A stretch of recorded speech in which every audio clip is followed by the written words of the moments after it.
Hello everyone, welcome back on my YouTube channel.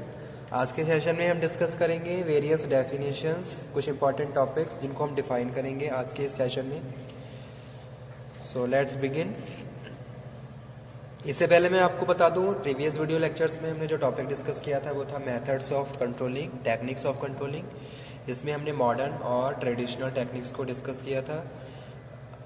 Starting से लेके and तक controlling के किसी भी टॉपिक में अगर आपको कोई प्रॉब्लम हो तो आप दोबारा डिस्कस कर सकते हो, ठीक है। ओके, सो स्टार्ट आ जाते हैं आज के सेशन पे। तो फर्स्ट नंबर पे हम डिस्कस करेंगे authority.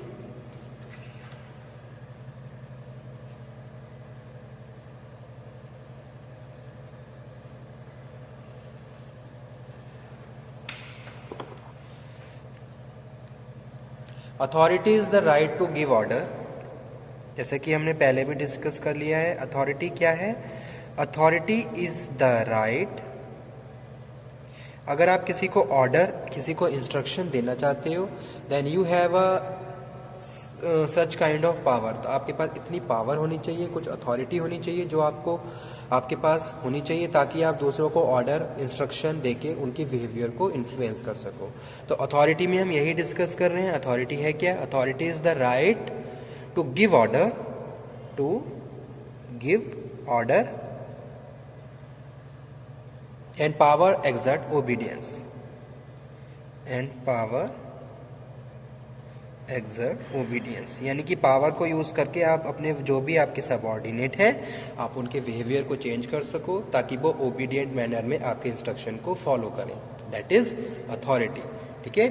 Again I am explaining, authority is the right to give order.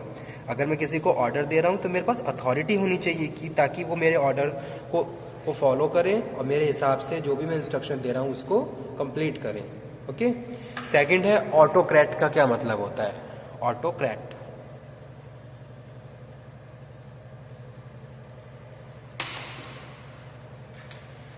Individual having the little trust in the group members. Individual having the little trust in group members। तो उसको हम autocrat बोलते हैं। जैसे कि अगर मैं किसी ऑर्गेनाइजेशन में काम कर रहा हूँ और मेरा जो भी मेरे टीम मेंबर हैं उनमें क्या है, बहुत ज़्यादा मतलब कि लिटिल इंटरेस्ट है, ट्रस्ट नहीं कर पा रहा हूँ मैं, उन पर ट्रस्ट नहीं है मेरा, तो उसको मैं ऑटोक्रेट बोल रहा हूँ। इट मीन्स मेरा ऑटोक्रेट नेचर है, जिसकी वजह से मैं जो भी मेरे सबऑर्डिनेट हैं उन पे मैं ट्रस्ट नहीं कर पा रहा हूँ। ओके। अब थर्ड है autocratic leadership style.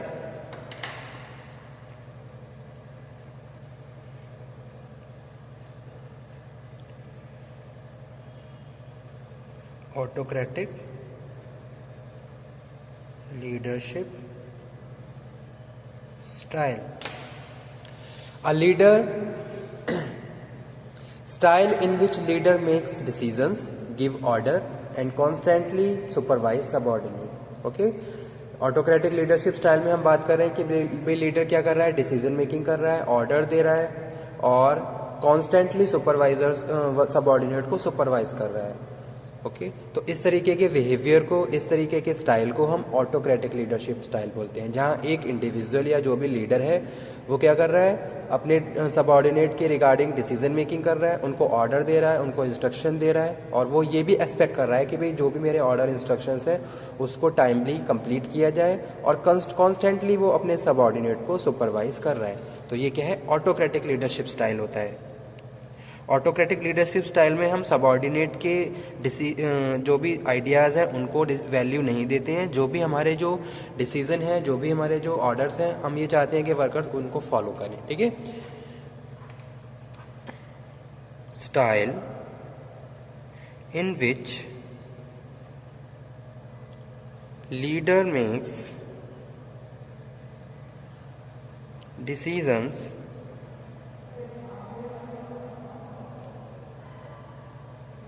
give orders and constantly supervise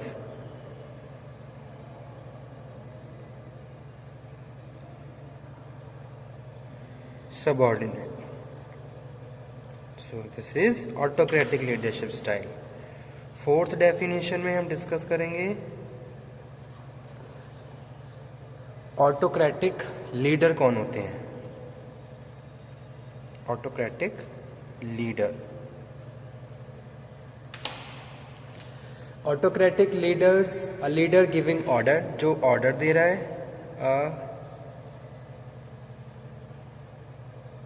leader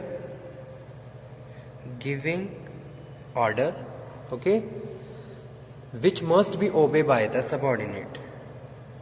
which must be obey by subordinate. तो वो कौन है? ऑटोक्रेटिक लीडर है. अगर आप कोई ऑर्डर दे रहे हो अपने सबऑर्डिनेट को, देन इट इज मस्ट कि वो आपके ऑर्डर को कंप्लीट करें. सो वो इस तरीके के लीडर्स को हम ऑटोक्रेटिक लीडर्स बोलते हैं.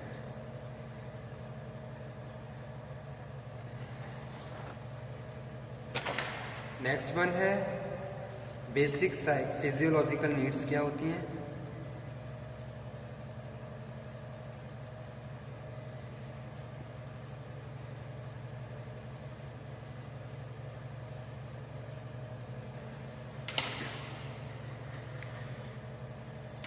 Basic physiological needs related to the survival and maintenance of human life. यानी कि हमें सर्वाइव करने के लिए जो बेसिक रिक्वायरमेंट होती है, जो बेसिक ज़रूरतें होती हैं, वो हमारी क्या है? बेसिक फिजियोलॉजिकल नीड्स हैं. जैसे कि हमें रहने के लिए घर, पहनने के लिए कपड़े, खाने के लिए खाना चाहिए. तो ये क्या है? ये सारी हमारी बेसिक फिजियोलॉजिकल नीड्स हैं. So that's why it needs related to, लिख भी देता हूँ साथ के साथ, needs related to the survival and maintenance of human life. ठीक है, यानी कि हमारे सर्वाइवल के लिए और मेंटेनेंस के लिए जो भी रिक्वायर्ड नीड्स होती हैं, that's comes under basic physiological needs. Next definition, sixth one, coercive powers क्या होती है?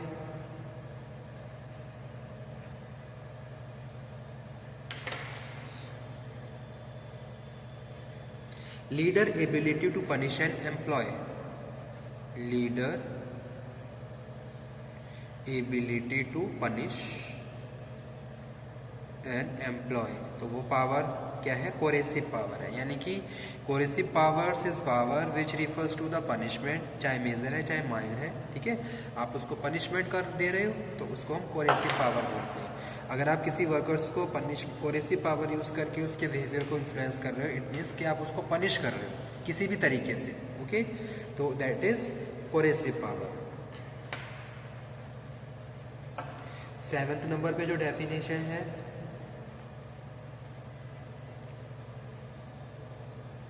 ठीक है, बेनेवोलेंट ऑटोक्रेट.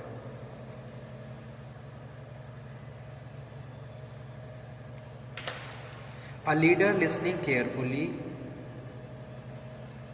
a leader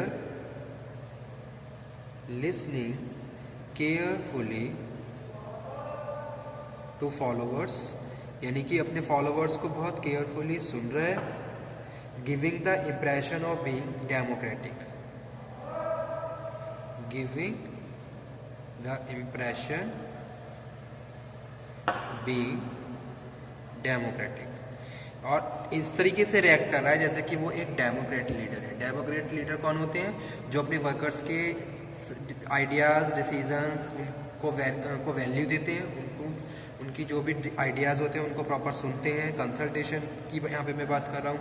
ठीक है, तो इस तरीके के, यानी कि अगर आप कोई ऑर्डर, कोई इंस्ट्रक्शन दे रहे हो तो उससे पहले कंसल्ट कर रहे हो अपने वर्कर्स के साथ, उनको सुन रहे हो, उनको क्या प्रॉब्लम है. तो इस तरीके के लीडर को हम डेमोक्रेटिक लीडर बोलते हैं. लेकिन यहाँ पे हम बात कर रहे हैं बेनेवोलेंट ऑटोक्रेट. तो ये क्या है? जो अपने फॉलोअर्स को प्रॉपरली सुन रहे हैं and giving the impression being democratic. 8th number, brainstorming. Brainstorming क्या होता है?